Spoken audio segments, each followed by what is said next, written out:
บ้านนี้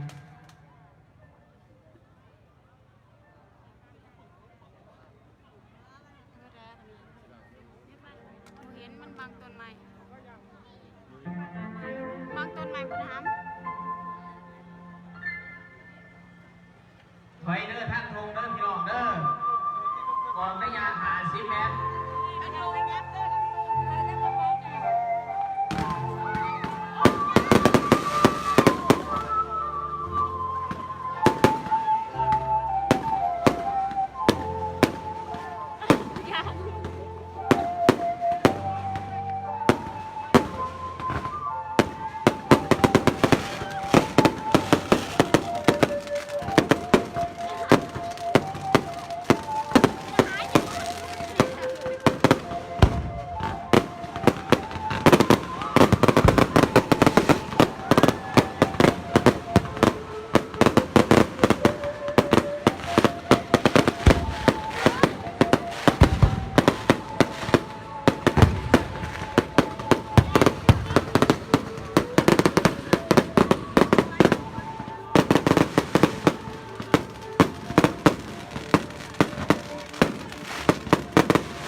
ตกใจวะว่าจะไปว่าจะเขาตัวกันอายค่ะไม่ได้ยา ผมเปล่าเขาใกล้เด้อพอยังดีเนาะ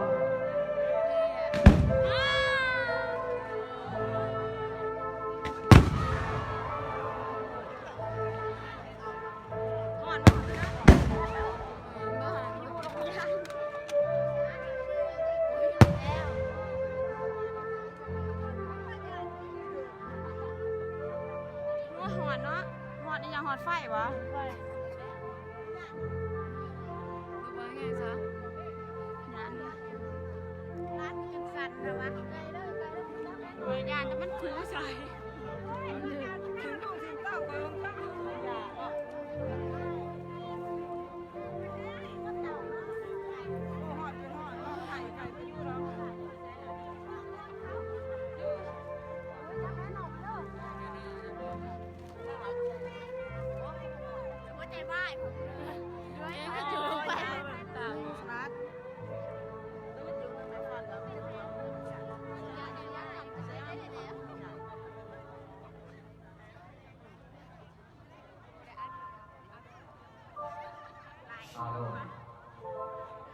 เอาเป็นไฟในพวกเราแล้ว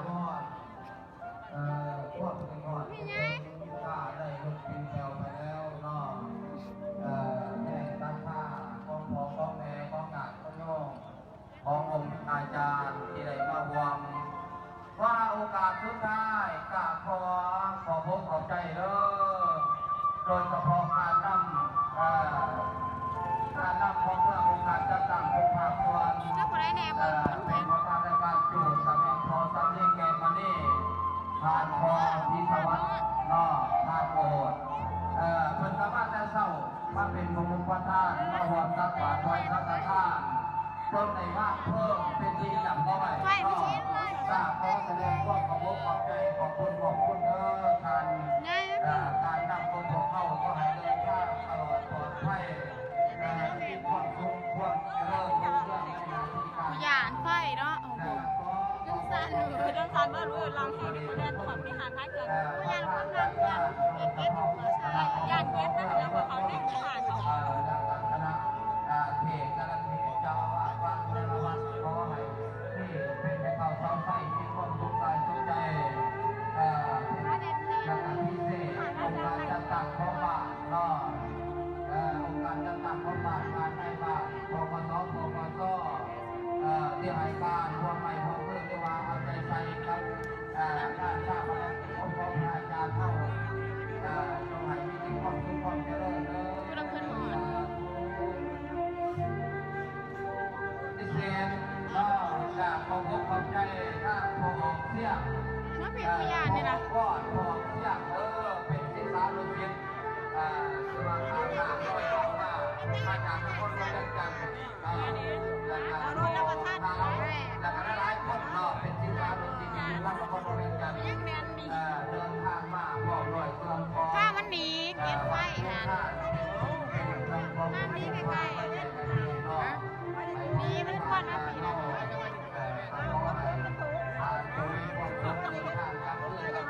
ก็ต้องสำนีโมเป็นซ้ำที่เราที่คนเนี้ย คือพ่อย่างเวลามาพ่อมาพบมาเห็นเป็นคนกินคนข้าว เห็นไม่อยู่ที่เวรเหมือนกันนะมาไก่เลย เป็นบอลเพลเศร้าพักยังสันพันธ์เพศ เบิร์ดแดงไม่เห็นอะไร ถูกอาถูกเคยประชุมอยู่ร่วมวันที่ไหนก็คือเห็นคนความงานคนดีของพอทานเอาเคยนำผ้าสามสาพัฒนาเคยให้คำสอนเคยบอกศิษาดูสิไปทางนี้เป็นตัวพันเนาะเรือไว้แต่พวกเรือไว้แต่ห้องห้อยเรือไว้แต่คำสอนของพอทานเฮาเพิ่นเคยสอนศิษาดูสิบ่ให้มีการเบียดเบียนบ่ให้มีการเขียดคมซึ่งกันและกันคือการให้โอกาสคุณว่าเนาะให้โอกาสให้ความรู้ให้ความสามารถให้ความตำหนิสีส้มในการก่อสร้างคือว่าเป็นคำสอนของพระทานเนาที่ได้ฝากฝังไว้ในดวงใจของศิษยานุศิษย์ตลอดกาลนาน ไงน้ำยางไปได้ช่วยไปไทยอยู่ยัง ชีวิตพ่ายภาคพื้นโลกมนุษย์เมืองคนบัววันลงอยู่น้ำตลอดกาลนานใดเปียกดังดวงตะเวนขึ้นพ่อง่ายก็เป็นทำแรกรับหลักว่าล่าเลี้ยวกระลวงเลยสังขารพุ่งกระบวนผ่านเขาพ่อตายไปเอ้ยไม่ว่าใส่หรือยิ่งกะตายเดียวโดยตายังหังมีหรือรวยล้นทุกข์จนหรือลำบากหากพวกพ้นผ่านข่าวความตายนั้นไม่แน่นอนแข่งไหนเพิ่นว่าแข่งบุญวาสนาแข่งกันบ่ได้เด้อเนาะบุญขึ้นกับผู้ทำขึ้นกับผู้สร้างเพิ่นว่าเนาะถือว่าเป็นโอกาสอันดีที่ญาติโยมเฮาได้มาร่วมอุทิศส่วนบุญส่วนกุศลเป็นเจ้าภาพเจ้าศรัทธาเป็นเจ้าภาพเจ้าศรัทธามาบริบูรณ์บารมีของพระอาจารย์ก็ขอให้ญาติโยมแม่ทุกคนจงมีแต่ความสุขโชคดีตลอดปีตลอดไปด้วยกันเด้อเนาะ